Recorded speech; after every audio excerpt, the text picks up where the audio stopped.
السلام علیکم ورحمۃ اللہ وبرکاتہ. اعوذ باللہ من الشیطان الرجیم. بسم اللہ الرحمن الرحیم. لا الہ الا انت سبحانک انی کنت من الظالمین.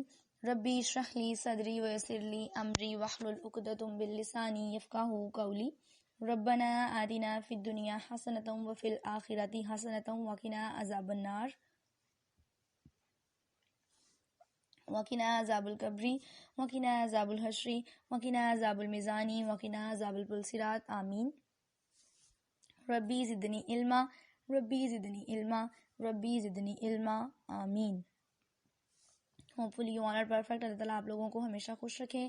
اللہ عز و جل آپ کو دین اور دنیا کی بھلائی عطا فرمائے. اللہ تعالیٰ آپ لوگوں کے راستے میں آنے والی تمام برائیوں کو نیکیوں میں بدل دے. اللہ آپ کے اور میرے علم میں برکت عطا فرمائے. آمین. ہم اسٹڈی کریں ہیں زندگی سے موت کا سفر. کلو نفس ذائقۃ الموت، یعنی کہ ہر جان کو موت کا مزہ چکھنا ہے. تو ہم آج ڈے 6 میں اسٹڈی کریں گے موت کے بعد کا منظر، یعنی کہ جب انسان کی روح قبض کر دی جاتی ہے وہ میت بن جاتا ہے. تو میت کی کیا جو ہیں وہ ریکوائرمنٹس ہوتی ہیں کہ میت کو غسل کس طرح سے دینا چاہیے، اس کو کفن میں کتنے کپڑے یوز کرنے چاہیے اس کے کفن میں. ان ایڈیشن عورت کا کفن اور مرد کا کفن کس طرح کا ہوتا ہے، یا پھر سوگ کتنے دن کے لیے منایا جاتا ہے، کلمے سے ریلیٹڈ کیا چیزیں ہوتی ہیں، ان کو آج ہم انشاءاللہ اسٹڈی کریں گے. میں آپ سے یہ ڈسکس نہیں کروں گی کہ قبر میں اس طرح کے سوالات کیے جاتے ہیں تو آپ کس طرح اس کو آنسر کریں گے، یعنی کہ آفٹر ڈیتھ کیا ہو رہا ہوتا ہے ان سین آف دی قبر کے بارے میں. اگر ہم ڈسکس کریں کہ گریو کا سین کیا ہے تو میں وہ چیزیں آپ سے آج ڈسکس نہیں کروں گی، اس لیے کہ میرے خیال سے یہ بہت ہی زیادہ ڈسکسڈ ٹاپک ہے.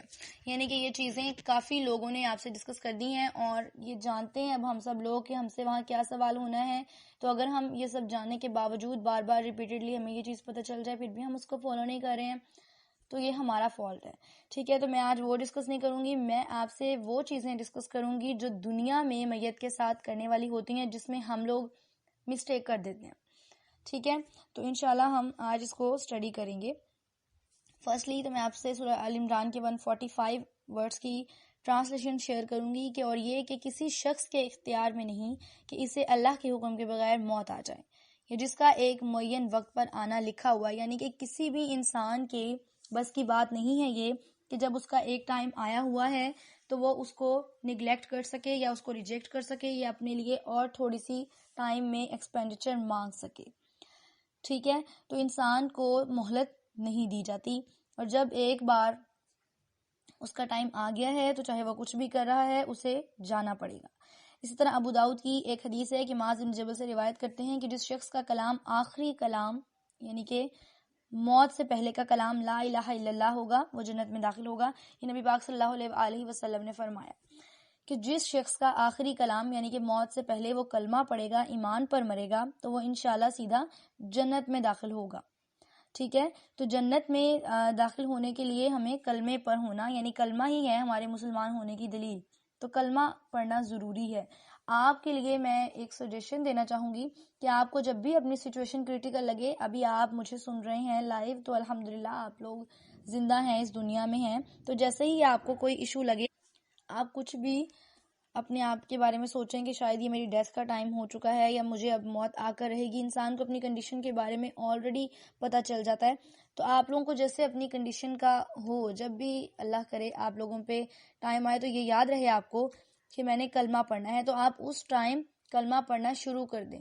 ٹھیک ہے، تاکہ اگر آپ زندہ بھی رہیں تو آپ کا اس میں کوئی گناہ تو نہیں لکھا جائے گا نا، ثواب ہی لکھا جائے گا. انسان کو پرفیکٹ اپنی موت کی ٹائمنگ پتہ تو نہیں ہوتی نا، لیکن انسان کو ریڈی تو رہنا ہے، ہر ٹائم کے لیے ریڈی رہنا ہے، اور آپ نے اس کو پڑھتے جانا ہے تاکہ اگر کسی ٹائم میں آپ کی جان کنی ہو بھی جائے تو آپ کی بخشش ہو جائے. مشکات میں ایک حدیث کا مفہوم ہے کہ جب مومن سے قبر میں سوال کیا جاتا ہے کہ تیرا پروردگار کون ہے، تیرا رب کون ہے، یعنی کہ تیرا پیغمبر کون ہے، تیرا دین کیا ہے، تو اس کا جواب اسی کلمہ شہادت میں ہوتا ہے. یعنی کہ اس کی ایک آیت جو ہے کلمہ شہادت کی وہ دوسرے سے ریلیٹ کر رہی ہوتی ہے، انٹر کنیکٹڈ ہے کہ اللہ کے سوا کوئی معبود نہیں اور محمد صلی اللہ علیہ وآلہ وسلم اللہ کے رسول ہیں. تو یہ ہمارے ایمان ہونے کی دلیل ہے. تو یہ ایک کلمہ جو ہے وہ ہماری جنت میں بخشش کروا سکتا ہے اگر ہم اسے مرنے سے پہلے پڑھ لیں. ٹھیک ہے، تو اب جب انسان کو موت آ چکی ہے، اس کی روح قبض ہو چکی ہے، وہ میت بن چکا ہے، تو جو اوپر اس کے لوگ ہیں یعنی اس کے ریلیٹیوز ہیں یا جو کوئی بھی اس کی وصال کے ٹائم پہ اس کے پاس ہیں، جو کوئی بھی آ جا رہے ہیں، ان سے اب کیا چیزیں ریکوائر کرتا ہے اللہ کہ جب آپ نے اللہ کی دی ہوئی امانت کو اس کے پاس واپس لوٹانا ہے تو اس کے لیے کیا پریپریشن کرنی ہے، تو آپ نے اسے کس طرح کی کفن میں دفنانا ہے، اسے غسل کیسے دینا ہے. ٹھیک ہے، ان چیزوں کو آج ہم اسٹڈی کریں گے. اس پہ 100 کتنے دن منایا جا سکتا ہے. آپ دیکھیں کہ نبی پاک صلی اللہ علیہ وسلم سے روایت ہے کہ میت پر ملائکہ تب تک پروں کی سایہ کیے رکھتے ہیں، پروں کی چھاؤں کیے رکھتے ہیں جب تک کہ میت کو قبر میں دفنا نہ دیا جائے. یعنی کہ جب تک قبر میں لحد میں اتارا نہیں جاتا، فرشتے اس کے اوپر اپنے پروں کا سایہ کیے رہتے ہیں. تو یہ ایک ہمارے لیے پلس پوائنٹ ہے کہ اتنے ٹائم میں اگر آپ میں سے کوئی ان کے ساتھ جتنی بھی ان کی ریکوائرمنٹ ہے میت کی وہ پراپر وے میں پوری کرے تو اس کی تھوڑی سی بخشش شاید آپ کی وجہ سے بھی ہو جائے. اسی طرح ابو سعید خدری سے روایت ہے کہ رسول اللہ صلی اللہ علیہ وسلم نے فرمایا کہ جب میت چارپائی پر رکھی جاتی ہے اور مرد اسے کاندھوں پر اٹھاتے ہیں تو اگر تو وہ نیک ہو یعنی کہ اس کے اعمال اچھے ہوں تو وہ کہتا ہے کہ مجھے آگے لے چلو، یعنی کہ مجھے اللہ کی طرف لے چلو، مجھے قبر کی طرف لے چلو. لیکن اگر نیک نہ ہو یعنی کہ اس کے اعمال برے ہوں، گناہ گار ہو، تو کہتا ہے کہ ہائے بربادی، مجھے کہاں لیے جا رہے ہوں، یعنی کہ آپ مجھے کہاں لیے جا رہے ہیں، وہاں تو میرا حساب ہوگا اور میرے پاس تو اس طرح کے اعمال ہی نہیں ہے جن سے میری بخشش ہو سکے، تو آپ مجھے کہاں لیے جا رہے ہیں. تو اس کی آواز جو ہے وہ اتنی اونچی ہوتی ہے، یعنی میت کے پاس جو اس کی روح ہوتی ہے اس کی آواز اتنی اونچی ہوتی ہے کہ اسے انسانوں کے علاوہ اللہ تعالیٰ کی تمام مخلوقات سن سکتی ہیں. یہ نبی پاک صلی اللہ علیہ وسلم سے روایت ہے کہ وہ کہتے ہیں کہ اسے اس آواز کو انسانوں کے سوا تمام مخلوقات سن سکتی ہیں، اور اگر انسان اس آواز کو سن لے کہ یعنی کہ جو بھی وہ روح کہہ رہی ہے کہ مجھے کہاں لیے جا رہے ہو، مجھے چھوڑ جاؤ یہیں، میرے اتنے اچھے اعمال نہیں ہیں، اگر اس طرح کی ٹیریبل آوازیں انسان سن لے تو وہ اسی وقت بے ہوش ہو کر گر پڑے. اتنا زیادہ ٹراما ہوتا ہے اور اتنی زیادہ سختی ہو رہی ہوتی ہے اس ٹائم پہ. تو کوشش کریں کہ اپنے اعمال کو بہتر بنائیں تاکہ آپ جب میت کے طور پر چارپائی کے اوپر پڑے ہوئے ہوں تو آپ کے پاس یہ ایک پوائنٹ ہو کہ آپ یہ کہہ سکیں کہ مجھے اللہ کی طرف لے چلو، کہ میرے اتنے اچھے اعمال ہیں کہ میری بخشش ہو جائے گی. اس کے بعد یہ ہے کہ سوگ کتنے دن کا منایا جا سکتا ہے. تو دیکھیں کوئی بھی میت ہے اس پہ 3 دن سے زیادہ سوگ نہیں کیا جا سکتا. ٹھیک ہے، اسی طرح بخاری کی ایک حدیث ام عطیہ رضی اللہ عنہا سے روایت ہے کہ ہمیں کسی بھی میت پر 3 دن سے زیادہ سوگ سے منع کیا گیا ہے، لیکن شوہر کی موت پر 4 ماہ اور 10 دن کا سوگ کا حکم دیا گیا. 4 ماہ اور 10 دن کیا ہے؟ عدت کا ٹائم. لیکن یہ جسٹ اس کی وائف جس کا شوہر کی ڈیتھ ہو جائے اس کی وائف کے لیے یہ ہے کہ وہ اپنے شوہر کی ڈیتھ پر 4 ماہ 10 دن کا سوگ کرے، عدت میں رہے. ٹھیک ہے، یہ باقی سب لوگوں کے لیے نہیں ہے. باقی لوگوں کے لیے یہی ہے کہ 3 دن سے زیادہ کا سوگ نہیں منایا جا سکتا کسی کی ڈیتھ پہ. زیادہ سوگ منانے کا مطلب کیا ہے کہ آپ یہ سمجھ رہے ہیں کہ اللہ تعالیٰ نے آپ کے ساتھ غلط کر دیا. اللہ کی دی ہوئی چیز جب آپ نے اسے واپس کر دی تو اس پہ کس چیز کا سوگ ہے؟ اللہ نے آپ کو اسے یوز کرنے کا ٹائم دیا، آپ نے اسے یوز کر لیا، آپ اس کے ساتھ رہے، آپ نے اپنی لائف جتنی سپینڈ کرنی تھی اس کے ساتھ سپینڈ کر لی، پھر آپ کا سوگ 3 دن سے زیادہ نہیں بنتا. 3 دن سے زیادہ شریعت میں ہمیں سوگ منانے سے منع کیا گیا ہے. لیکن شوہر کا سوگ جو کہ بیوی نے بعد میں کرنا ہوتا ہے تو اس کی عدت کے دن عورت کے جو ہیں وہ اس کے مرد کے سوگ کے دن ہوتے ہیں. اس کے بعد ڈسکس کریں گے ہم غسل کے بارے میں. غسل کے لیے یہ ہے کہ میں ایک آپ کو چلیں حدیث بتا دیتی ہوں بخاری کی، ادھر سے کمپلیٹ ہو جائے گا کہ ام عطیہ رضی اللہ عنہا ہی روایت کرتی ہیں کہ ہم رسول اللہ صلی اللہ علیہ وسلم کی بیٹی کو غسل دے رہی تھی کہ آپ صلی اللہ علیہ وسلم تشریف لائے اور آپ نے ان سے کہا کہ 3 یا 5 مرتبہ غسل دو یا اس سے بھی زیادہ، یعنی کہ تا تعداد میں غسل دو. 3 مرتبہ دو، 5 مرتبہ یا 7 مرتبہ، یعنی کہ جتنا ریکوائر ہے آپ اتنے ٹائم تا تعداد میں غسل دیں. اور غسل کس چیز سے دینا ہے؟ پانی اور اس کے اندر بیری کے پتے ایڈ کر کے اس سے غسل دیں، اور آخر میں کافور بھی استعمال کریں. ٹھیک ہے، تو انہوں نے کہا کہ جیسے رسول اللہ صلی اللہ علیہ وسلم نے ہمیں طریقہ بتایا ہم نے اسی کے اکارڈنگ غسل دیا. پھر آپ صلی اللہ علیہ وسلم نے فرمایا کہ جب آپ فارغ ہو جائیں تو مجھے بتائیں. تو پھر انہوں نے فرمایا کہ جب ہم فارغ ہوئے تو ہم نے آپ صلی اللہ علیہ وسلم کو خبر دی تو آپ صلی اللہ علیہ وسلم نے ہمیں اپنا عذار عطا کیا فرسٹلی. سیکنڈ پہ آپ نے کہا کہ یہ ازار جو ہے وہ ان کے باڈی پہ کور اپ کر دیں، لپیٹ دیں، یعنی میت کو طاق مرتبہ غسل دینا. اور غسل دینے کے لیے کیا ہے کہ دائیں جانب سے یعنی کہ رائٹ سائڈ سے سٹارٹ کریں. جو بھی اس کا رائٹ ہے، فار ایگزامپل ہینڈ ہے رائٹ سائڈ کے، تو آپ رائٹ سائڈ سے غسل دینا سٹارٹ کریں گی اور لیفٹ سائڈ پہ اینڈ کریں گے. ٹھیک ہے. تو ام عطیہ رضی اللہ عنہما نے فرمایا کہ ہم نے کنگھی کر کے ان کی بیٹی جو تھی جن کا وصال ہو چکا تھا، ان کے بالوں کو 3 حصوں میں تقسیم کر دیا، یعنی کہ دو بال جو ہیں 2 سائڈیں ان کی آگے کر دیں اور ایک سائڈ پیچھے. ٹھیک ہے. تو اس طرح سے غسل دینا ہے آپ نے، یعنی کہ طاق مرتبہ غسل دینا ہے. پانی اور بیری کے پتوں سے آپ اچھی طرح سے میت کو غسل دیں، سارا ان کو واش اپ کریں، ان کے باڈی پارٹس کو رائٹ سے سٹارٹ کریں اور لیفٹ پہ اینڈ کریں، اور ایٹ لیسٹ آپ نے کیا کرنا ہے، اس کے اوپر کافور لگا دینا ہے. یہی ایک طریقہ ہے غسل دینے کا. ٹھیک ہے. شریعت نے ہمیں یہ طریقہ بتایا، اس کے علاوہ کوئی طریقہ جو بھی آپ اختیار کریں وہ اپلیکیبل نہیں ہے. ٹھیک ہے. اس کے بعد ہے کفن کے بارے میں کہ کفن کیسا دینا چاہیے. تو فرسٹلی مردوں کی بات ہو رہی ہے کہ بخاری میں حدیث ہے کہ رسول اللہ صلی اللہ علیہ وسلم کو یمن میں 3 سفید سوتی دھلے ہوئے کپڑوں میں کفن دیا گیا. ان میں نہ قمیص تھی اور نہ امامہ شریف. ٹھیک ہے. اسی طرح ابو داؤد کی حدیث جو ہے اس میں فرمایا گیا کہ نبی پاک صلی اللہ علیہ وسلم نے فرمایا کہ بہترین کفن کا جوڑا چادر اور تہبند ہے، اور بہترین قربانی سینگدار دمبا ہے. یعنی کہ بہترین کفن کا جوڑا کیا ہے؟ چادر اور تہبند. مرد کے لیے 3 کپڑے، 3 کپڑوں میں کیا ہے؟ ایک چادر اور تہبند ہے، اور تھرڈلی ان کی شرٹ ہے جس میں دیا جا سکتا ہے. نبی پاک صلی اللہ علیہ وسلم کو جب دیا گیا تو اس میں شرٹ اور امامہ نہیں تھا. ٹھیک ہے. تو ویسے مرد کے لیے 3 چیزیں ہیں جو ریکوائر ہیں. ایک چادر ہے جس کے ساتھ اسے لپیٹ دیا جاتا ہے، ایک تہبند اور ایک شرٹ.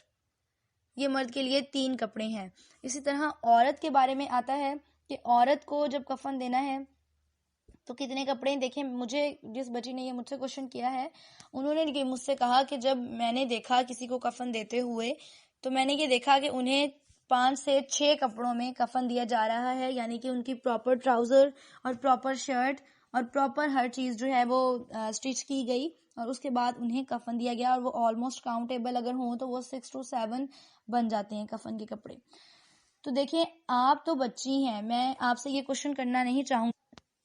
آپ کے یا میری ایج کے بچوں کو اس کے بارے میں اتنا زیادہ علم نہیں ہوتا. ہاں، اگر کسی نے اس کو ٹوٹل اسٹڈی کیا ہوا ہے تو وہ ایک الگ بات ہے.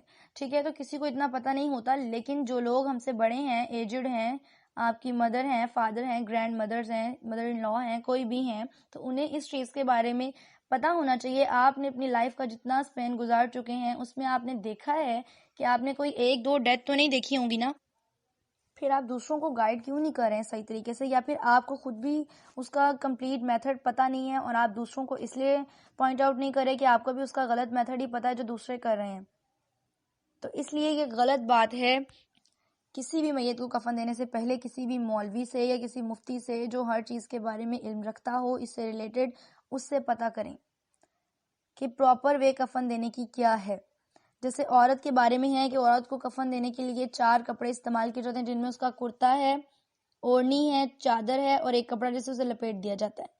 ٹھیک ہے. اور ازار ہے جس کے ساتھ اسے باندھا جاتا ہے. اسی سے ریلیٹڈ ابو داؤد کی ایک حدیث ہے کہ نبی پاک صلی اللہ علیہ وسلم کی بیٹی ام کلثوم کی جب ڈیتھ ہوئی تو انہیں کفن دیا گیا. تو لالا فرماتی ہیں کہ کفن کے کپڑوں میں رسول اللہ صلی اللہ علیہ وسلم نے ہمیں سب سے پہلے ازار دیا، پھر کرتا دیا، پھر اوڑھنی دی، پھر چادر دی، پھر ایک اور کپڑا دیا جس کے ساتھ ہم نے انہیں لپیٹ دیا اور ازار کے ساتھ باندھ دیا. یعنی کہ یہ 4 چیزیں ہیں عورت کے کپڑوں میں. اور یہ کرتے کا مطلب یہ نہیں ہے کہ کرتا پراپر شرٹ اس کی سٹچ کی ہوئی ہوتی ہے، اٹس لائک اے ڈیمی. اس طرح ہوتا ہے کہ اس کو ازیوم کیا جاتا ہے کہ یہ ایک شرٹ ہے.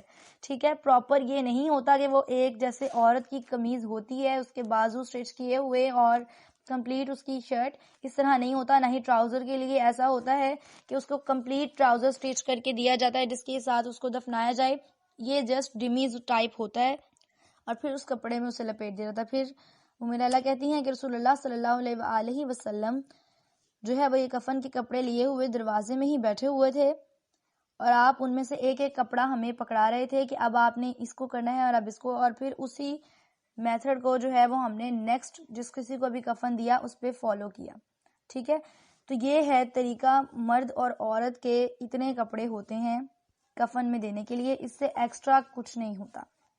ٹھیک ہے، تو جن لوگوں کو نہیں پتا وہ بھی ایک بار کنفرمنسی کے لیے یہاں سے بھلے ہی حدیث پڑھ لیں، ابو داؤد کی حدیث سے. ٹھیک ہے، اس کے بعد کس طرح کا کپڑا کفن میں یوز کرنا چاہیے، یہ مجھ سے کوشچن کیا گیا کہ کچھ لوگ کہتے ہیں کہ کاٹن کا ہو، کچھ سوتی کپڑا، اور اس طرح نبی پاک صلی اللہ علیہ وآلہ وسلم کو سوتی کپڑے میں کفن دیا گیا تھا. ٹھیک ہے، ابو داؤد یہ حدیث ہے کہ نبی پاک صلی اللہ علیہ وآلہ وسلم نے فرمایا کہ کفن میں قیمتی کپڑا دینا مکروہ ہے. ٹھیک ہے، آپ صلی اللہ علیہ وآلہ وسلم نے فرمایا کہ کفن میں فضول خرچی غلط نہ کرو، کیونکہ جلد ہی یہ چھین لیا جائے گا. کہ جب آپ سے یہ کپڑا چھین لیا جانا ہے تو آپ اس میں اتنی فضول خرچی کر کے بیسٹ وے میں بہت مہنگا کپڑا مت خریدیں. ٹھیک ہے، اسی سے نبی پاک صلی اللہ علیہ وآلہ وسلم نے فرمایا، ہمیں اسی سے لیسن لینا چاہیے کہ کفن میں قیمتی کپڑا دینا مکروہ ہے. تو جب مکروہ ہے تو ہم اتنے سارا کیوں کام کریں جس چیزوں سے ہمیں منع کیا گیا. اسی طرح ابو داؤد کی ایک اور روایت ہے کہ نبی پاک صلی اللہ علیہ وآلہ وسلم نے فرمایا کہ تم میں سے جب کوئی اپنے بھائی کو کفن دے تو اچھا کفن دے. یہ بھی نہیں کہ آپ نے بہت زیادہ یوز لیس جو ہے وہ کپڑا استعمال کرنا ہے کفن کے لیے، کہ بالکل ہی یوز لیس تھا، کسی کام آنے والا نہیں تھا، تو آپ نے اس کو کفن میں ارینج کروا دیا. تو آپ دیکھیں کہ ایک میت نے آپ سے سوائے کفن کے کچھ نہیں لینا. تو اگر آپ اس کے پراپر جو بھی طریقہ کار ہے، جو بھی اس کی انسٹرکشنز ہیں، اس کو فالو نہیں کر رہے ہیں یا پراپر ادا نہیں کر رہے ہیں، تو اس کا گناہ آپ کو ہے، اس میت کو نہیں. کیونکہ میت نہیں جانتی کہ اس کے مرنے کے بعد آپ اس کے ساتھ کیا کریں گی. ٹھیک ہے، اس کی روح جانے گی، یعنی کہ قبر میں جب وہ چلا جائے گا تب وہ یہ بات جان لے گا کہ اس کے ساتھ کیا ہونا ہے. آپ میت کو جس طرح بھی غلط طریقے سے غسل دیں گے اس کا گناہ آپ کو ہے، میت کو نہیں. ٹھیک ہے، اسی طرح آپ کفن اس طرح کا یوز کریں گے تو اس کا گناہ آپ کو ہے، میت کو نہیں ہے. تو کوشش کریں کہ اپنے آپ کو تھوڑا سا چینج کریں اور پورے شریعت کو فالو کر کے اس کام کو کریں. اس کے بعد اب مجھ سے ایک لڑکی نے کوشچن کیا ہے کہ اگر کوئی جنگ کے دوران مارا جائے یا حرم میں مارا جائے تو پھر کہا جاتا ہے کہ اس کے لیے 4 کپڑے ہوتے ہیں، مرد کے لیے 3 نہیں ہوتے. تو یہ نہیں ہے. ابھی میں اس کو آپ کو بخاری کی حدیث سے ایکسپلین کر دیتی ہوں کہ ایک شخص جو ہے وہ عرفات کے میدان میں کھڑا ہوا تھا کہ اپنی سواری سے گرا اور سواری نے ہی اسے جو ہے وہ کچل دیا، یعنی کہ سواری سے گرا اور گرتے ہی مر گیا، سواری نے ہی اسے قتل کر دیا. تو نبی کریم صلی اللہ علیہ وآلہ وسلم نے اس شخص کے لیے فرمایا کہ پانی اور بیری کے پتوں سے اسے غسل دے کر 2 کپڑوں میں، ٹھیک ہے، 2 کپڑوں میں کفن دو. 4 نہیں ہے، اس کے لیے 2 کپڑے ریکوائر ہیں. 2 کپڑوں میں انہیں کفن دو، اور یہ بھی ہدایت فرمائی کہ خوشبو نہ لگانا اور نہ ہی ان کا سر چھپاؤ. یعنی کہ کیونکہ وہ شہید ہوئے ہیں تو انہیں مت خوشبو لگاؤ، اور نہ ہی ان کا فیس جو ہے کیونکہ ڈھک دیا جاتا ہے میت کا تو اسے مت ڈھکو، کیونکہ یہ قیامت کے دن لبیک کہتا ہوا اٹھے گا. کیونکہ وہ شہید ہے تو وہ قیامت کے دن اٹھے گا تو لبیک کہتا ہوا اٹھے گا. تو اس لیے آپ اس کے فیس کو کور اپ نہ کریں. باقی خیر انسان کے فیس کو کور کرنا ضروری ہے. عورت کا بہت زیادہ ضروری، عورت کی اوڑھنی کپڑے میں اسی لیے ایڈ کر دی گئی ہے کہ اس کو، اس کے سر کو، اس کے بالوں کو اچھے سے کور کر دیا جائے. جب عورت کو زندہ رہتے ہوئے پردے کا حکم دیا گیا ہے، نہ محرم اسے نہیں دیکھے گا، تو مرنے کے بعد بھی اس کی بے پردگی نہ ہو. اس کے لیے ضروری ہے کہ آپ اس کے فیس کو بھی کور کریں. تو یہ سب باتیں جو آج میں نے آپ سے ڈسکس کی ہیں، اللہ تعالیٰ ہمیں اس کو فالو کرنے اور اس پہ عمل کرنے کی توفیق عطا فرمائے. آمین. اللہ تعالیٰ آپ سے اور مجھ سے راضی ہو جائے. اللہ آپ کو، آپ کے پیرنٹس کو اپنے حفظ و امان میں رکھے. جزاکم اللہ خیرا کثیرا. السلام علیکم ورحمۃ اللہ وبرکاتہ.